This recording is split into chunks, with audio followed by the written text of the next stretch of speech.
GWAR, you ready?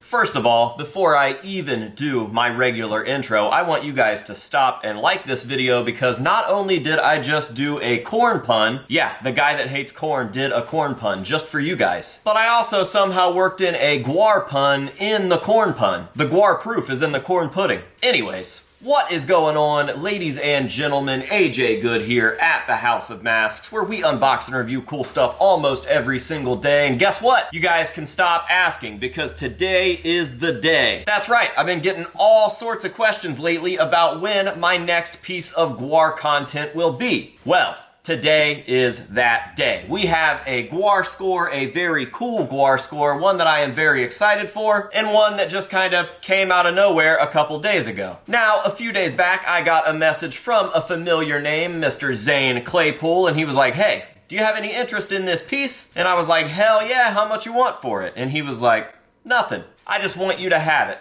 And I was like, are you sure? That thing's pretty sick. And he was like, yeah. Yeah. Yeah. Yeah, yeah, yeah.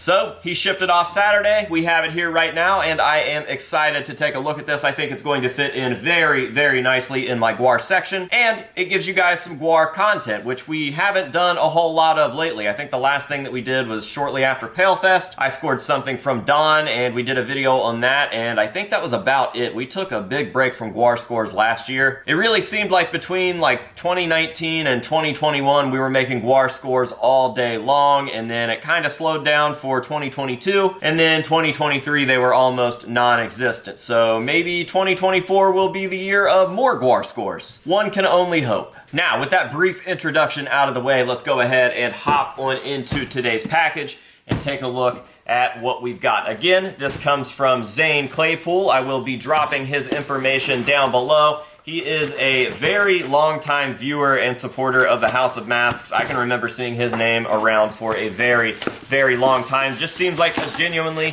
good dude. And like I said, I offered to buy this and he was like, absolutely not.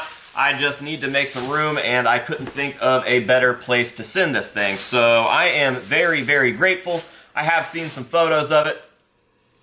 This thing smells really good. I just got a whiff of like, it smells like candles. I feel like I just walked into a Bath and Body Works or something, so that's weird. Anyways, what was I saying? He's a good dude. I've seen pictures of this thing. It looks awesome in the photos. I obviously have not seen it in person yet, so let me try to figure out the best way to get this thing out and give you guys the first look before taking a look for myself. So, what we have here is going to be a We Kill Everything Odorous Urungus, and honestly, if you didn't tell me that this was a replica, I would think that this is either Odorous's stage-used mask or at least a backup piece that was made by the Slave Pit, because that is fucking awesome. I can see it in the lens there, or not the lens, but like the, what do you call that? The screen, dumbass. Can you believe that I make videos for a living? Anyways, I can see it in the screen there and it looks phenomenal, so I can only assume that when I turn this thing around and look for myself, I'm going to be even more blown away. So, let's do that right now.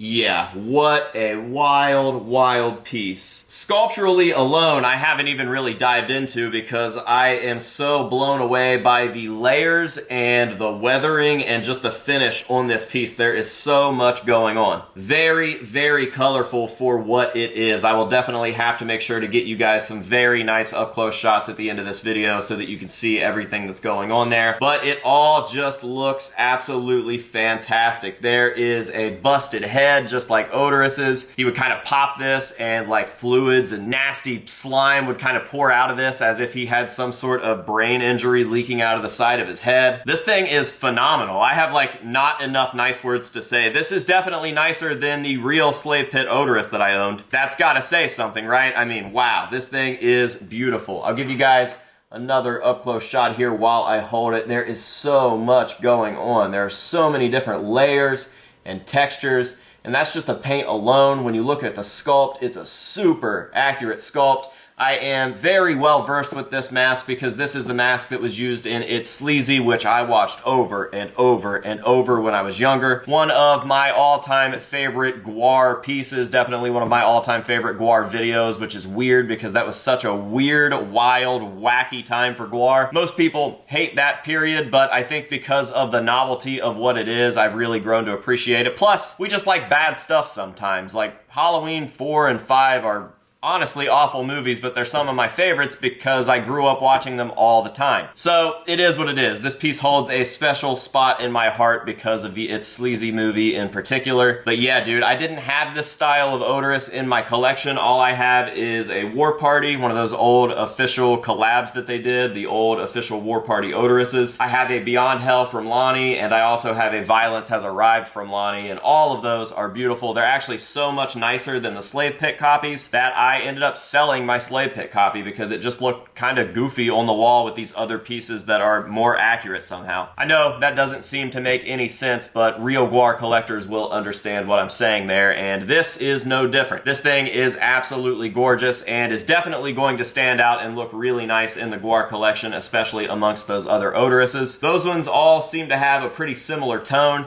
This one is the most drastically different in color and finish there. And yeah, I cannot wait to get it up on those shelves. So this is sick. I don't have enough nice things to say about this. I could probably sit here and just tell you over and over how nice this piece is, but I think that it speaks for itself, and you guys are probably getting sick of me talking already. So massive, massive shout out to Zane. Of course, I'm going to be dropping his information down below. Make sure to go show him some love and let him know that the House of Masks sent you. Maybe he'll keep hooking us up with cool stuff like this in the future. A big thank you to you guys, the viewers, the audience, of course, for being here, for watching my videos, for supporting me however you support me. Whether it's through my merch, whether it's through my Patreon, which has been absolutely exploding lately, thank you guys very much. Whether it's whatever, I don't know, but I appreciate you guys dearly, and I thank you for being here, and I really hope that you've enjoyed this video. And now with all of that out of the way, it's time for my favorite part of an unboxing, and that is the hero shots, where I disappear from the screen. This thing takes the full center stage, and you guys just get to look at the beauty of this amazing piece that Zane created. So, until next time, this has been AJ Good here at the House of Masks, telling you to say no to drugs and alcohol, and yes to nostalgic masks, and we'll see you guys